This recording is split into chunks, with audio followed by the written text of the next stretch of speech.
Alright, boys and girls, how are we doing today? I've got a game battle. A game battle. That was the name of a website, I think, Game Battles, where people played Pokemon against each other. Lots of people were cheating on that website because I remember I played some guy. Actually, I think I was playing Yuki Jaden Survives. I was supposed to anyway. And then he didn't show up. And he fucking called me and said he didn't literally call me. He like messaged the authorities and said that I was the one who was to blame, even though he didn't show up.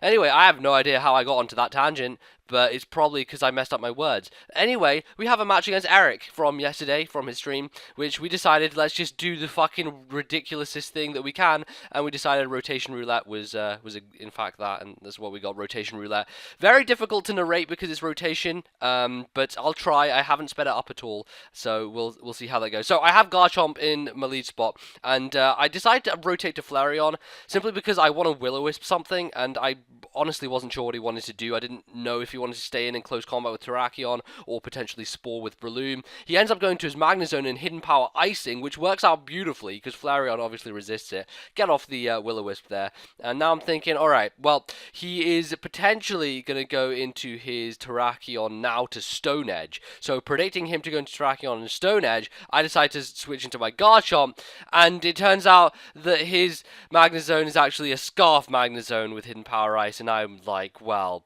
giant nutsacks, and that's at the point at which I realized his Magnezone was called 4G. The one time where a nickname would have helped me, because it's like fast. It's fast because it has a scarf. This is why it's called Jesus. Why? I should have really paid attention to that. But I didn't. He made the good play of staying in Hidden Power Icing on Flareon, and I guess I could have stayed in Flame Charge, but I didn't. So, anyway, bringing Cobalion. I decided to rotate out to my Grottle because I was thinking that the potential of him going to Terrakion and close combating my Cobalion was decently high, and I wanted to go to Grottle to Seed Bomb the Terrakion after living a close combat. Doesn't happen because he spores me with Breloom, then goes into Terrakion to try and close combat me, and as you can see, the close combat is not actually going to do a very significant amount of damage because, well, I'm a Grottle with the freaking Eviolite, and I have great defense. Look at that. It's a Scarf Terrakion hit, and takes it very nicely. Damn, Grottle, you're doing well. Unfortunately, Grottle does not do well in the waking up department of life because apparently he just doesn't want to. So he's not waking up. I decide to go to Flareon again as he rotates into his Magnezone, Hidden Power Icing, which is pretty perfect. Allows me to go for the Flame Charge, I believe, on this turn, which, ladies and gentlemen, Flareon is going to get a kill. Flareon! The Pokemon who has been the most ill-treated by Game Freak in years and years gets a kill. Pretty awesome, I must say. Get the speed boost from the Flame Charge there. And now Flareon's a +1 speed. Hey, who would have thought it? Flareon being useful, ladies and gentlemen. But in this scenario, Life Orb Flareon, such a baller, doing the work. So he has to go on something else, which is his Cress. And I was like, oh, God, dealing with Cress in rotation is, or just in roulette in general, is just one of the worst things. But I have to deal with it, I guess. I probably should have rotated out to Grottle here. I really should have saved the fact that my Flareon has +1. Because it would have potentially been useful against the Breloom, like the Breloom would have been forced to Mach Punch and stuff. God damn it. Really annoying. I probably really should have gone into Grottle. It wouldn't really made a difference unless I'd woken up with Grottle, but I don't know. I could try. Whatever. I try and do it now. After going to Omastar, I'm obviously not going to stay in on a close combat with Terrakion. Terrakion essentially screws my entire team, barring this Grottle, because I had Omastar, Flareon, like Cobalion. They're all super weak and weak to close combat, if not just super weak on their own. So it kind of sucks as it is, because Turtle39, being a fucking lame ass, doesn't wake up and just dies. I think that's a 3-turn sleep, so I got pretty unlucky there. Had I woken up and got off a Seed Bomb there, Terrakion not being a problem would have really saved me a huge amount of trouble, but unfortunately it's still alive, it's still scarfed, and it's still causing me problems, so I'm going to bring in Haxorus after I die to the CC and just go straight out for an Outrage. I don't give a fuck at this point. I'm like, okay, I actually don't remember if this is Scarf or Banded, but the fact I call it Dudenitude, you know, referring to Tom Dude 991, makes me think it's Banded, though when I Outrage the Crest, it doesn't look so banded. I'm not sure. I think banded outrage would have done more to a crest, but maybe it is, maybe it isn't. I don't know. I can't remember. Allows him to T-wave me, which really does blow because now my Haxorus is kind of semi useless as it is because it's now slower than everything and it's gonna just die to hits. Yeah, that's how Pokemon is played. You usually take hits and then you get fainted.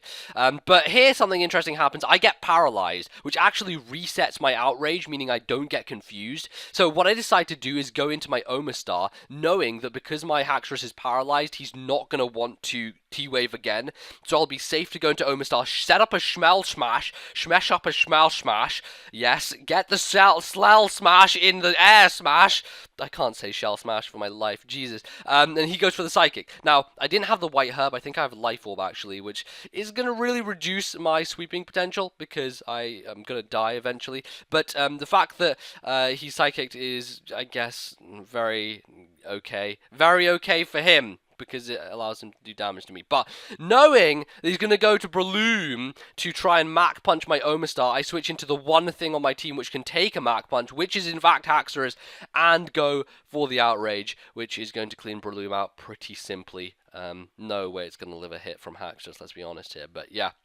Omastar still has the +2 in everything, all the stats that matter anyway. So I'm still hoping that thing's going to sweep, and I know that, Breloom's out of the way, there's no priority anymore. So I'm locked into Outrage with Haxorus. I died to his Zoroark going for the Night Days. Would have been nice if I hadn't been locked in, because I could have, rotated into my Cobalion, got the attack boost and everything, but it doesn't quite work out that way. I'm going to go into my Omastar now, and then I'm going to rotate into Cobalion, predicting him to go into Cress and go for the T-Wave. And it works out absolutely perfectly because I sub on this turn, predicting his T-Wave. And now I have Cobalion behind a sub and Omastar with a Shell Smash. So things are looking alrighty, petite right now. Even though I'm not sure as to whether Omastar is going to outspeed Scarf Terrakion. I guess it depends if he's Adamant or Jolly. But that's what I'm kind of thinking along those lines is as long as I get rid of Cress, not really get rid of Cress, as long as I get enough damage on Cress with Cobalion, then I can kill it with a Hydro Pump from Omastar, and then Omastar will proceed to kill everything else on his team. So here's hoping. I go for the Iron Head one just to see how much it'll do, and it does hardly anything, which, makes me think, again, that this is more defensive Cress, and that's why it took Outrage so well. But I go for the T-Wave on this turn, trying to get some Power Flinch going on, and that is essentially what I would like to happen, because without Power Flinch, I'm not going to be able to do enough damage to this Cress to the point at which Hydro Pump with Omastar is going to take it out. But he actually doesn't get paralyzed on that turn, allows him to break my sub with a Psychic, and now it's obvious that he's going to rotate into Terrakion because he can just go for close combat, and either Omastar's going to die or Cobalion's going to die. Apart from Omastar should be able to outspeed the Terrakion, go for the Hydro Pump and kill it.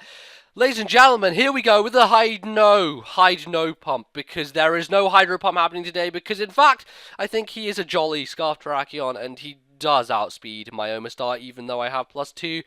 And I die to a close combat. So hey, welcome to the anti-climax of the century. Eric was really scared though of that Omastar. It was really going to cause his team a huge amount of trouble. I actually went for the Earth Power as well on that turn, predicting Terrakion, even though he had Cresselia in, and I could have gone for the Hydro Pump to cover both my bases. I went for the Earth Power, thinking, it'd be safe to hit the Terrakion, and I wouldn't miss Hydro Pump if I went for Earth Power, obviously. So that's what I tried to do. Unfortunately, I still get outspeed even after all of that. Even after all the setting up and everything. Terrakion, Scarf Terrakion is... in Roulette, you can't really do much about it if you don't have the appropriate things, and I certainly didn't have the appropriate things to deal with Scarf Terrakion, so I get destroyed by it, but hey, it was a fun match. I really did enjoy it. Rotation can be super interesting, but also confusing as hell. You've really got to think in a different mindset. It completely turns the prediction game on its head and makes things very interesting. So there you go. That's the game. I hope you enjoyed. If you did, you can leave a like if you want to. That's an option for you. Just click the button and it will help me. Thank you very much. And yeah, that's going to be me for today. I hope you guys, enjoyed and such. I don't know why I keep saying that. Whatever. I'm getting some random text here, but whatever. We're going to finish the video. I'll see you next time. Goodbye.